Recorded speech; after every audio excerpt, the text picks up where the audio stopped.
I moved across the country, Canada, with my son, 14, and my dog to start new. I asked my sister to join me in the city.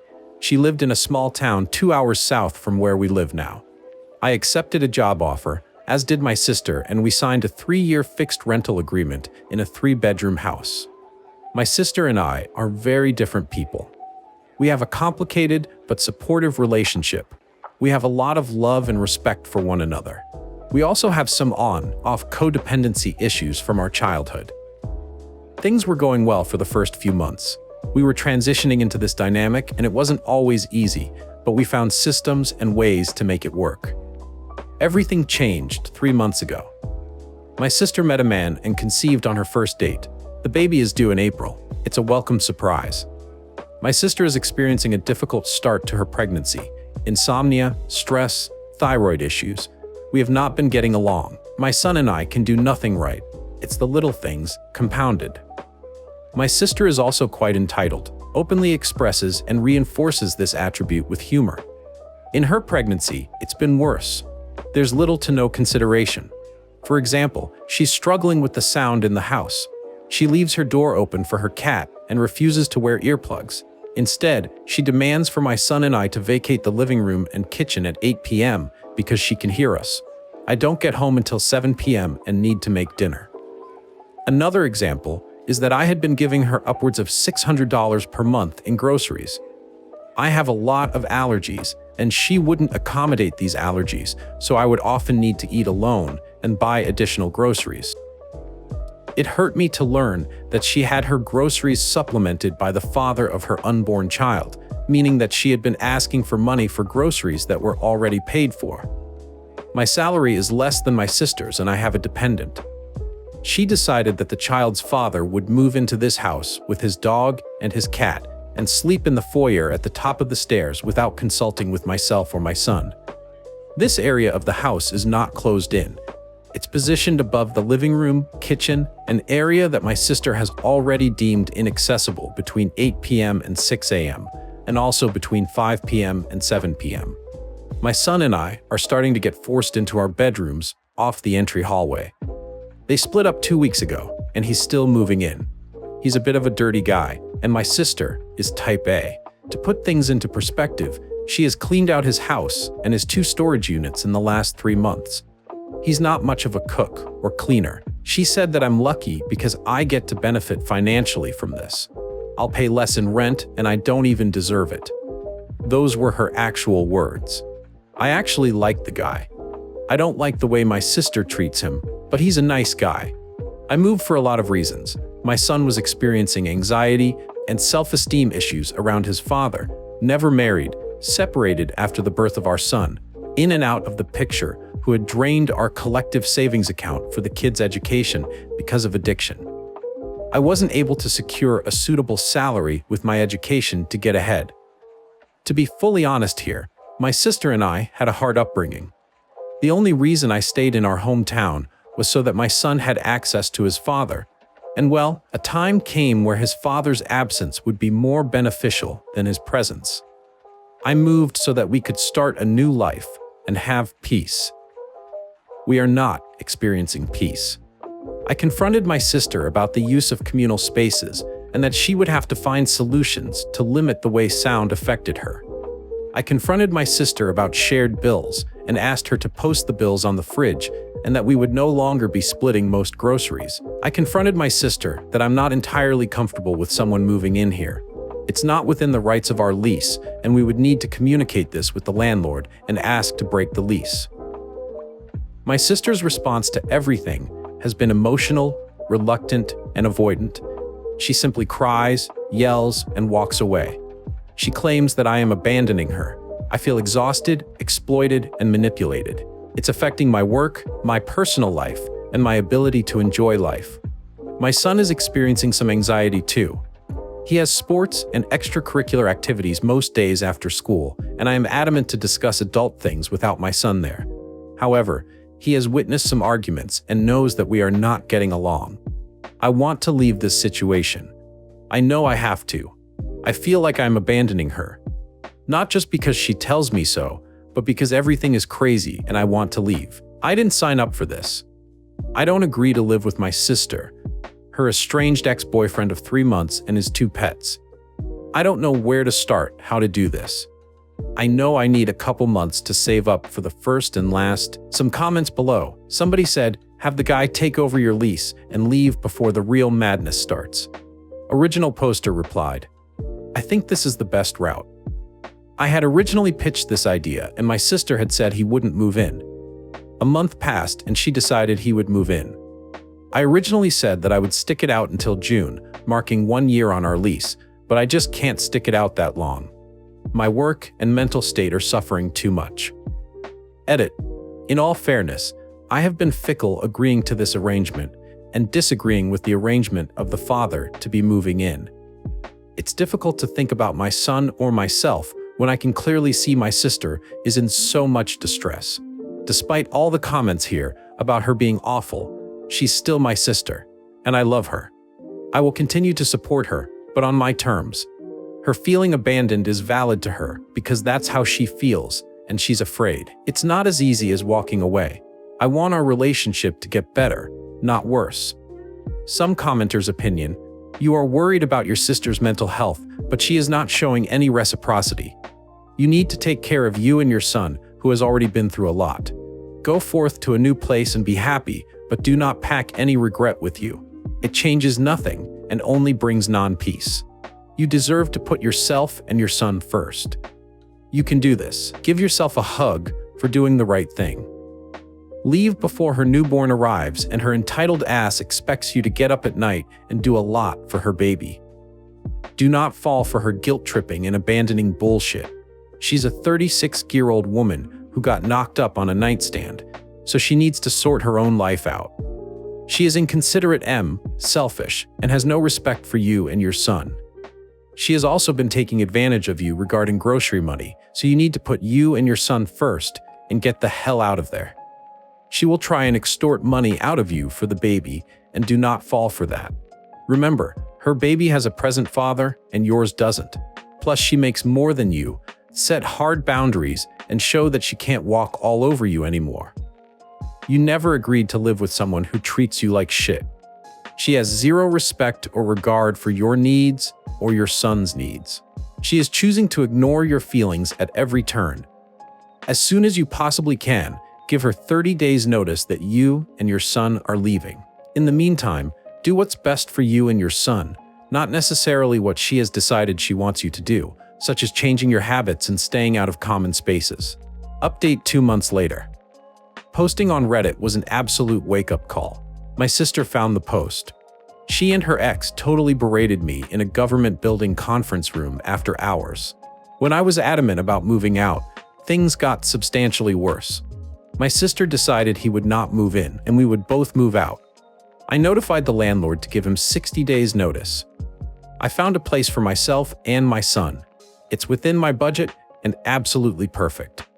With an exit in sight, things were starting to become tolerable.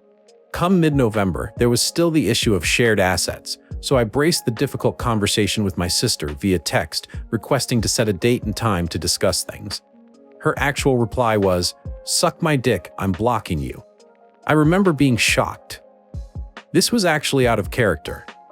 My son and I got in late that night to find that the internet password had been changed with a message on the chalkboard that as soon as I dropped the topic of shared assets and prepaid the upcoming electric bill, she would not reveal the Wi-Fi password.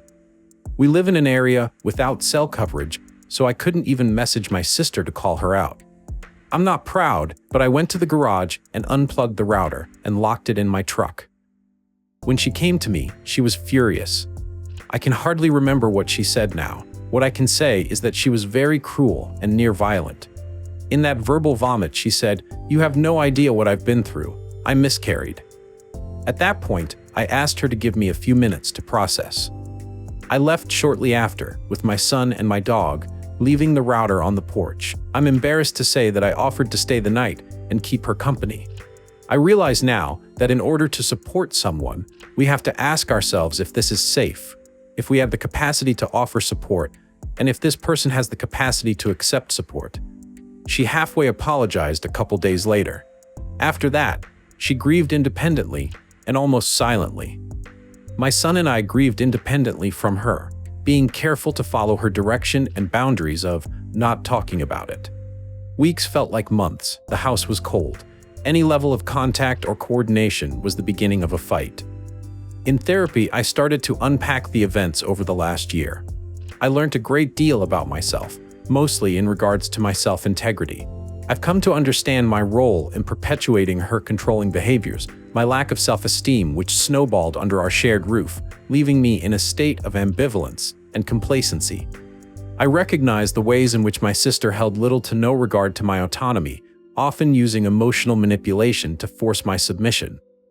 I know this is abuse. I know that when she got cold, I got colder. I'm not innocent in all this. Someone once described us as an immovable object meeting an unstoppable force. I think there are times where we play either role. I carry deep compassion and love for my sister and remain forever empathic. I remain optimistic that she will come to understandings of her own that will reunite her with her humility. I am terribly sorry for her loss and often find myself worried about her well-being. I have hope that in time, we can build a stronger, more sustainable dynamic. I am painting my bedroom at my new place. Even with my son on the other side of the country this holiday, I feel at peace here. I wish my sister peace too.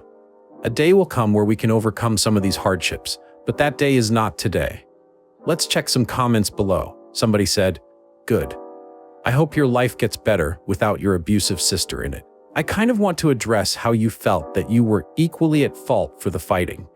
I think it's completely normal to label your reaction to her abuse as being just as bad, but I also want you to recognize that your sister sounds crap crazy. I realize that saying you were at fault is a way for you to reclaim autonomy, but as an outsider, no. Emotional abusers will push you to great lengths for a reaction, just so they can say that you're as bad as they are. I'm sure there's a lot of unhealthy family dynamics that you will unpack in therapy. Good luck healing and give yourself space and grace. Original poster replied, "Hey, thanks for saying this. I feel like I am just scratching the surface in terms of my trauma response. I'm not fully accepting the abuse that took place, but I'm working towards it. Because my sister and I had a very difficult upbringing, we have been very much entangled. She is the only family and I have, so it very much feels like a loss. I do agree with you that my sister was the abuser and I was simply reacting. This I know to be true. I'm just not sure of my reactions at this time. Anyways, thanks for saying this." Another comment, "Sounds like a lot of mess and hurt on both sides. You did the best with keeping distance, having therapy, and living in peace with your son. You're so nice for being optimistic about your relationship. I hope the same too, that eventually you both find peace." Original poster replied, "Thanks for being kind. I'm keeping busy with my new place, trying to distract myself." Somebody said, "You lived together for 3 months? And you need to discuss the shared assets you acquired in that time frame." Okay, lol. Something seems weird. Your sister didn't change her mind about her ex. You did with your relentless arguments. You started the battle for control by dictating who could live with your sister. Another, I wouldn't call it a battle for control if you want to have a conversation before somebody moves into a shared apartment. Original poster replied, "I mean, we moved across the country with nothing. Furniture, tools, dishes, even the pantry and cleaning supplies, all these things add up. When everything is a fight, you have to discuss the right to take the rake if you leave the shovel kind of thing." Original poster also share a new post with the title, "Am I wrong after a deep fallout with my sister? I blocked her from reaching out to my son via phone, text. My sister and I have always been close. She even lived with us when my son was much younger, and she was in between homes. Mid-pandemic, she moved across the country. A couple years after that, and after some hardships in my hometown, I decided it was time to relocate. I moved to a city near my sister, and she joined my son, 14 at the time, and I in a 3-bedroom rental unit. This situation didn't work out. Everything that could have possibly gone wrong went wrong. Our entire relationship fell apart. I wish I could say it was as simple as irreconcilable differences, but I'm experiencing deep emotional stress and trauma from our short-lived arrangements, 8 months. Something changed within my sister in her mid to late 30s, and I feel like I'm seeing the worst of her on hyperdrive.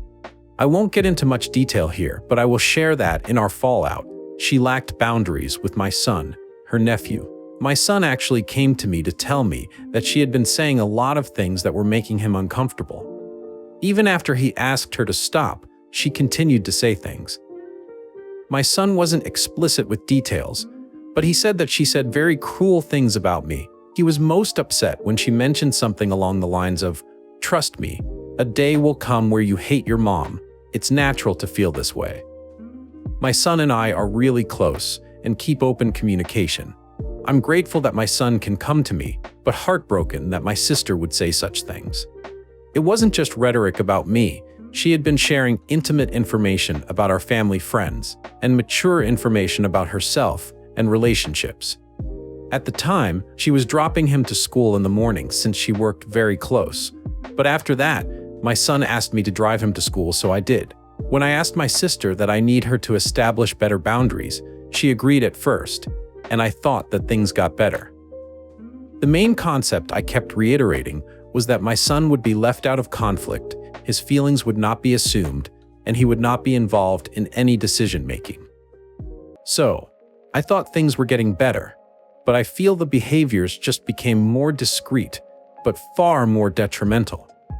An example of this is when I would let my son and sister know that I was at home, prepping dinner, and my sister would pick my son up before I could, take him out to eat, and keep him out late. I stayed quiet for a while because we were in the process of moving out, and at that point, my sister's reactions were so explosive that I was avoiding confrontation. More recently, she changed the password to our shared Netflix. She paid for Netflix, I pay for Disney, Prime, and gave the password to my son and texted, "Don't tell your mom." See, this involves my son in conflict. I'm not sure she recognizes this.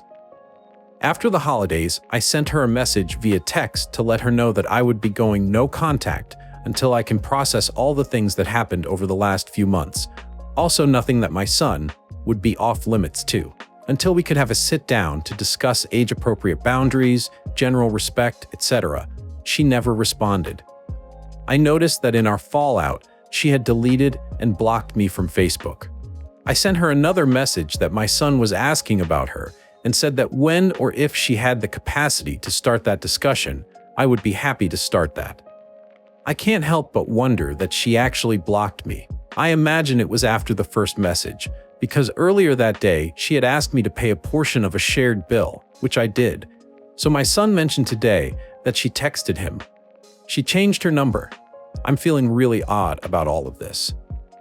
First things first, I realize I have to change my son's personal emergency contact from my sister to someone else. My second reaction was angry and irrational. I changed my Disney and Prime passwords so that she can't access those accounts. I thought that would make me feel better, but I still feel weird.